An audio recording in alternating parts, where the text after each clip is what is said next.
পিঠে খেতে সকলের ভীষণ ভালো লাগে, কিন্তু বানানোর কথা মনে পড়লে অনেকেই আছেন যারা পিঠে বানাতেই চান না। একদম সহজভাবে আর হাতের কাছে থাকা কিছু উপকরণ দিয়েই ঝটপট নরম তুলতুলে এই পুলি পিঠাগুলো তৈরি করে নিতে পারবেন। না তো চাল গুঁড়ো করার ঝামেলা, না দোকান থেকে কিনে আনার ঝামেলা। নমস্কার বন্ধুরা, মিঠুস ওভেনে আপনাদের সবাইকে স্বাগত জানাই। আজ আমি আরও একটি নতুন ভিডিও নিয়ে চলে এসেছি আপনাদের সামনে। পিঠে তৈরি করার জন্য প্রথমেই আমরা দুধের রস তৈরি করব। তার জন্য আমি 2 কাপ পরিমাণে লিকুইড দুধ নিয়ে নিয়েছি। এখন একটু নাড়িয়ে দেব আর দুধের মধ্যে জাল ওঠা পর্যন্ত ওয়েট করতে হবে। তবে দুধটা যখন একটু গরম হবে এর মধ্যে 2 থেকে 3 চামচ মিল্ক পাউডার দিয়ে দেব। এতে করে দুধ তাড়াতাড়ি গাঢ় হয়ে যাবে আর টেস্টটাও বেড়ে যাবে। অনেকেই আছেন পিঠে বানানোর ভয়তে পিঠে খেতেই চান না, কিন্তু পিঠে খেতে ভীষণ ভালোবাসেন। তার জন্যই আমি একদম সহজ পদ্ধতিতে এই পুলি পিঠার রেসিপি নিয়ে চলে এসেছি। দুধের মধ্যে জাল উঠে গেছে, এখন একবার ভালোভাবে নাড়িয়ে দিতে হবে আর এই দুধটা একটু গাঢ় করে নেব, তাহলে খেতেও খুব ভালো লাগবে। এখানে দেখুন বন্ধুরা, দুধ আগের থেকে অনেকটাই গাঢ় হয়ে গেছে। মিষ্টির জন্য আপনারা চিনি দিতে পারেন, তবে এখন যেহেতু শীতকাল তার জন্য পাটালি গুড় দিয়ে দিচ্ছি। আর মিষ্টিটা আপনাদের আন্দাজ মতো দেবেন। গুড়টা মেল্ট হওয়া পর্যন্ত আমরা ওয়েট করব। বন্ধুরা, আজকের এই রেসিপিটা যদি আপনাদের ভালো লেগে থাকে তাহলে আমার চ্যানেলটিকে অবশ্যই সাবস্ক্রাইব করবেন, পাশে থাকা বেল আইকনটি দাবিয়ে দেবেন, সবার সাথে শেয়ার করবেন আর একটা লাইক করতে ভুলবেন না কিন্তু। গুড় খুব ভালোভাবে গলে গেছে। এরপর একটু জাল উঠিয়ে নিয়ে গ্যাসের ফ্লেমটা বন্ধ করে দেব। আর এর থেকে গাঢ় করার দরকার নেই। এখন নাবিয়ে নিয়ে ভালোভাবে দুধের এই রস ঠান্ডা করে নিতে হবে। পিঠে বানানোর জন্য আমাদের ক্ষীর তৈরি করতে হবে। তার জন্য এখানে আমি 500 লিকুইড দুধ নিয়েছি। এখন এই দুধটাকে একবার নাড়িয়ে দেব আর ফুট ওঠা পর্যন্ত আমরা ওয়েট করব। দুধের মধ্যে ফুট উঠে গেছে, এখন ভালোভাবে একবার নাড়িয়ে দিতে হবে। আর দুধটা কিন্তু একটু গাঢ় করতে হবে, যাতে তাড়াতাড়ি দুধটা গাঢ় হয়ে যায়। তার জন্য এখানে 3 চামচ পরিমাণে মিল্ক পাউডার দিয়ে দিলাম। মিল্ক পাউডার দিয়ে খুব ভালোভাবে মিশিয়ে দিতে হবে। দুধের মধ্যে 3 চামচ পরিমাণে চিনি দিয়ে দিচ্ছি আর মিষ্টিটা আপনাদের আন্দাজ মতো দেবেন। চিনি দিয়ে খুব ভালোভাবে মিশিয়ে দেব, তারপর গাঢ় করে নেব। যতক্ষণে দুধ গাঢ় হবে ততক্ষণে কিন্তু আমরা একটা পেস্ট তৈরি করব। তার জন্য আগে থেকেই 2 চামচ গোবিন্দভোগ চাল ভিজিয়ে রেখেছিলাম। গোবিন্দভোগ চাল দিয়ে তৈরি করবেন, তাহলে খেতে খুব ভালো লাগবে। চাল ভিজে গেছে, আপনাদেরকে একটু ভেঙে দেখিয়ে দিচ্ছি। জল সমেত এই চাল মিক্সির জারের মধ্যে নিয়ে নেব। আর চালটাকে 3 থেকে 4 বার ভালোভাবে ধুয়ে নিয়েছি। 20 মিনিট মতো ভিজিয়ে রেখেছিলাম, তাতে করে চালটা খুব সুন্দরভাবে ভিজে গেছে। এখন খুব ভালোভাবে পেস্ট করে নিতে হবে। চাল আমাদের পেস্ট করা হয়ে গেছে, আপনাদেরকে দেখিয়ে দিচ্ছি চামচে তুলে। দেখুন বন্ধুরা, একদম মিহিন পেস্ট করেছি। এই চাল যদি ভালোভাবে পেস্ট করা না হয় তাহলে খেতে কিন্তু একেবারেই ভালো লাগবে না। এই চালের পেস্ট আমরা দুধের মধ্যে দিয়ে দেব। তার আগে দুধটাকে ভালোভাবে একবার নাড়িয়ে নিতে হবে। আর দেখুন, দুধটা কিন্তু আগের থেকে অনেক গাঢ় হয়ে গেছে। আর খুন্তি দিয়ে এক হাতে নাড়াবেন, চালের পেস্টটা ঢালতে থাকবেন, তাহলে আর দলা পাকিয়ে যাবে না। যদি মনে হয় দলা পাকিয়ে যাবে তাহলে গ্যাসের ফ্লেম বন্ধ করে দেবেন, কিংবা একদম লো আঁচে করে দেবেন। আর অনবরত এইভাবে নাড়াতে থাকবেন, তাহলে চালটা খুব ভালোভাবে সিদ্ধ হয়ে যাবে। যদি গ্যাসের ফ্লেম বাড়িয়ে দেন দলা তো পাকিয়েই যাবে আর চালটা সিদ্ধও হবে না। মানে 2 সেকেন্ডের মধ্যেই দেখবেন একদম দলা দলা হয়ে যাবে। 5 মিনিট মতো আমি রান্না করে নিয়েছি। এতে করে খুব সুন্দরভাবে সিদ্ধও হয়ে গেছে আর দেখুন কত সুন্দর ঘনও হয়েছে। আর একটুও কিন্তু দলা পাকিয়ে যায়নি। এইভাবে আর কিছুক্ষণ নাড়াতে হবে। খুব তাড়াতাড়ি হয়ে যায় যদি গ্যাসের ফ্লেম বাড়িয়ে রাখেন, তবে গ্যাসের ফ্লেমটা না বাড়িয়ে তৈরি করবেন, ভালো হবে। এখানে দেখুন বন্ধুরা কতটা গাঢ় হয়ে গেছে। আর কিন্তু আমরা টানাবো না, তাহলে একদম শক্ত হয়ে যাবে। এই রকমভাবে ক্ষীর আমাদের তৈরি করতে হবে। গ্যাসের ফ্লেম বন্ধ করে দিয়েছি, এবার আমরা নাবিয়ে নেব। এখানে আমি একটা বাটির মধ্যে ঢেলে নিচ্ছি, তাহলে তাড়াতাড়ি ঠান্ডা হয়ে যাবে।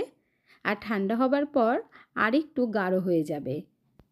এই ক্ষীর যদি আপনারা একটু বেশি করে তৈরি করেন, রুটি, লুচি সব কিছুর সাথেই খেতে পারবেন, ভীষণ ভালো লাগে। এখন এই ক্ষীরটা সাইডে রেখে দেব ঠান্ডা হওয়ার জন্য। কোনো রকম ঝামেলা ছাড়াই আমরা পিঠে তৈরি করব, তার জন্য লাগবে আমাদের পাউরুটি। আর এই পাউরুটি সকলের ঘরেই কম বেশি কিন্তু থেকেই যায় কয়েক পিস। তো আপনারা তৈরি করে নিতে পারবেন যখনই পিঠে খেতে মন চাইবে। চাল বাটার দরকারও পড়বে না, বা দোকান থেকে চালের গুঁড়ো কিনেও আনতে হবে না। পাউরুটি থাকলেই ঝটপট বানিয়ে নিতে পারবেন। এখন আমরা পাউরুটির সাইডের যে অংশটা আছে ব্রাউন পার্টটা, এটা আমরা কেটে নেব। তাহলে পিঠেগুলো তৈরি করতে ভীষণ সুবিধে হবে। আপনারা কে কোথা থেকে ভিডিওটি দেখছেন অবশ্যই কমেন্ট করে জানাবেন, তাহলে আমিও বুঝতে পারবো আমার বন্ধুরা কোথা থেকে দেখছেন। আপনারা সকলেই এত সুন্দর সুন্দর কমেন্ট করেন, আপনাদের কমেন্টগুলো পড়তে আমার ভীষণ ভালো লাগে। এইভাবেই আমাকে সাপোর্ট করার জন্য অসংখ্য ধন্যবাদ। এখানে দেখুন সাইডের পার্টগুলো কেটে নিয়েছি। এইভাবে সবকটা পাউরুটিকে কেটে নিতে হবে। আর এখানে যে এক্সট্রা পার্টগুলো রয়েছে এগুলো রেখে দেব। পাউরুটির এই সাইডের অংশগুলো আমরা রেখে দেব। এগুলো দিয়ে আমরা ব্রেড ক্রাম্বস তৈরি করে নেব। এখানে আমি অনেকগুলোই পিস নিয়ে নিয়েছি। এরপর যে কাজটা করতে হবে চলুন দেখে নেবেন। পাউরুটির টুকরোগুলোকে একটু বেলে নিতে হবে, তাহলে খুব সুবিধে হবে। চাপ দিয়ে দিয়ে বেলবেন, একটু বড় হয়ে যাবে পাউরুটির পিসগুলো, আর খুব সুন্দর সফট হবে। দেখুন ঠিক এইভাবে আরও একটা বেলে আপনাদেরকে দেখিয়ে দিচ্ছি। এই পিঠেটা তৈরি করা কিন্তু ভীষণ সহজ। এখানে দেখুন আরও একটা পিস বেলে নিয়েছি। এইভাবে সবকটা একবারে তৈরি করে নেবেন। এখন আমরা এক পিস নিয়ে নেব। আর আমরা যে ক্ষীরটা তৈরি করে রেখেছিলাম খুব ভালোভাবেই ঠান্ডা হয়ে গেছে। এখন 1 চামচ করে ক্ষীর নিয়ে পাউরুটির ওপরে দিয়ে দেব। এই ক্ষীর একটু বেশি করে দিলে খেতে খুব ভালো লাগবে, তার জন্য দেখুন আমি কিন্তু একটু বেশি করেই দিয়ে দিলাম। তারপর এক সাইড থেকে পাউরুটিটাকে ফোল্ড করে দেব। ফোল্ড করার সময় আস্তে আস্তে একটু চেপে দিতে হবে। দেখুন এইভাবে চেপে দেবেন। এইভাবে একটু চেপে দিলে তাহলে আর খুলবে না, খুব সুন্দরভাবে জুড়ে যাবে। আমরা এই পিঠেগুলোকে পুলি পিঠার শেপ দেব, তার জন্য বাটি নিয়ে নিয়েছি। আস্তে আস্তে করে বসিয়ে খুব ভালোভাবে চেপে কেটে নিতে হবে। যদি ধার কাটা বাটি থাকে তাহলে আরও সুবিধে হয় কাটতে। এখানে দেখুন কত সুন্দরভাবেই আমাদের পুলি পিঠা তৈরি হয়ে গেল। এই পুলি পিঠাগুলো যাকেই খাওয়াবেন সে জিজ্ঞাসা করতে বাধ্য হবে যে কিভাবে বানিয়েছেন। আরও একটা পিঠা কেটে আপনাদেরকে দেখিয়ে দিচ্ছি। যদি বাটি দিয়ে পিঠেগুলো কাটতে অসুবিধে হয় তাহলে গ্লাস দিয়ে কেটে নেবেন, সেই ক্ষেত্রে পিঠেগুলো একটু ছোট হবে। এখানে দেখুন বাটি দিয়ে কেটেছি তাই বড় বড় হয়েছে। গ্লাস দিয়েও একটা কেটে দেখিয়ে দিচ্ছি। গ্লাস দিয়ে কাটলে খুব সহজেই কাটা যায়। এখানে দেখুন কত সুন্দর হয়েছে। হাত দিয়ে একটু চেপে দিলে হয়ে যাবে। মুখটা খুব সুন্দরভাবে বন্ধ হয়ে গেছে। গ্লাস দিয়ে কাটলে সাইজে একটু ছোট হয়, তাতে করে কোনোই অসুবিধে হবে না। এখানে দেখুন বন্ধুরা সব কটা পিঠে আমাদের তৈরি করা হয়ে গেছে। পিঠেগুলো একটা বড় প্লেটের মধ্যে নিয়ে নিয়েছি, যেহেতু এর মধ্যে দুধের রসটা দেব সেই জন্য। দুধের রসটাও দেখুন ভালোভাবে ঠান্ডা হয়ে গেছে। আর আমি এই দুধের মধ্যে 2টো এলাচ ফাটিয়ে দিয়ে দিয়েছিলাম গরম থাকতে থাকতে। এখন এই পিঠেগুলোর ওপর থেকে দুধের রসটা দিয়ে দেব। অল্প অল্প করে ভালোভাবে ছড়িয়ে দিতে হবে পিঠের ওপরে। পাটালি গুড় দিয়ে তৈরি করলে এলাচ দেওয়ার দরকার পড়ে না, তবুও আমি 2টো দিয়েছিলাম, তবে দুধের রসটা তৈরি করার পরে দিয়েছি। হালকা একটু গন্ধ আসবে, তাতে করে খেতে আরও বেশি ভালো লাগবে। যখন আপনারা পিঠেগুলো সার্ভ করবেন তখন ওপর থেকে দুধ দিয়ে সার্ভ করবেন, আর সাথে সাথেই নরম হয়ে যায়। ওপর থেকে একটু কাজু আর পেস্তা কুচি দিয়ে দেব গার্নিশিংয়ের জন্য, আর যদি না থাকে ঘরে না দিলেও চলবে। পিঠে আমাদের একদম রেডি হয়ে গেছে।